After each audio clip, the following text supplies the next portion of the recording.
Telangana irrigation మంత్రి ఉత్తమ్ కుమార్ రెడ్డి కాళేశ్వరం ప్రాజెక్టుపై NDSA ఇచ్చినటువంటి రిపోర్టుపై పవర్ పాయింట్ ప్రజెంటేషన్ ఇచ్చారు. ఇక కమిషన్ల కోసం అంచనాలు పెంచి హడావుడిగా పనులు ప్రారంభించి పూర్తి చేయడం వల్లే ఈ పరిస్థితి వచ్చిందని తెలియజేశారు. కాళేశ్వరం పనులు ప్రారంభించినటువంటి 6 నెలల తర్వాత డిపిఆర్ను రెడీ చేశారని అన్నారు. ప్రాజెక్టును మేడిగడ్డ వద్ద కాకుండా తుమ్మిడి హెడ్డి వద్ద కట్టాలని రిటైర్డ్ ఇంజనీర్లు చెప్పినప్పటికీ కూడా పట్టించుకోలేదని ఆరోపించారు. ఇన్ని కోట్ల కుంభకోణం ఇతర దేశాలు జరిగితే ఊరుకుంటారా అని ఉత్తమ్ కుమార్ రెడ్డి సందర్భంగా ప్రశ్నించారు.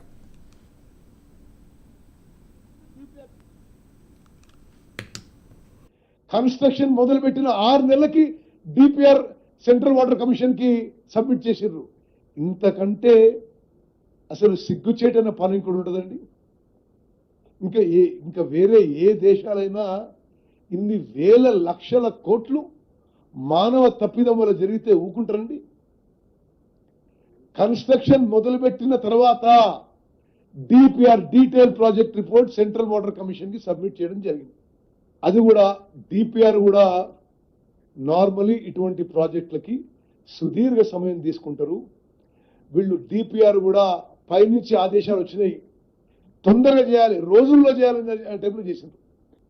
వాళ్ళు చాలా స్పష్టంగా చెప్పిండ్రు తుమ్మడి అట్టి దగ్గరనే కొంచెం తక్కువ హైటో ఎక్కువ హైటో ఈయనే కట్టండి, మీరు మేడిగడ్డ దగ్గర కట్టొద్దు అని స్పష్టమైన రిపోర్ట్ ఇస్తే